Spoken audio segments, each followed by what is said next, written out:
فوسوس إليه الشيطان قال يا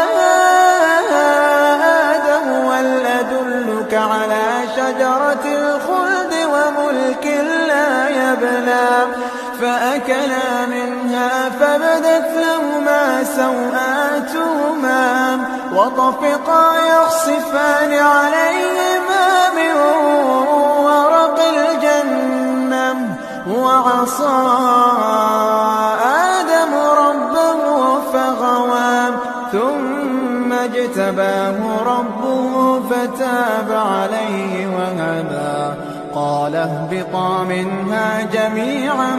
بعضكم لبعض عدو فإما يأتينكم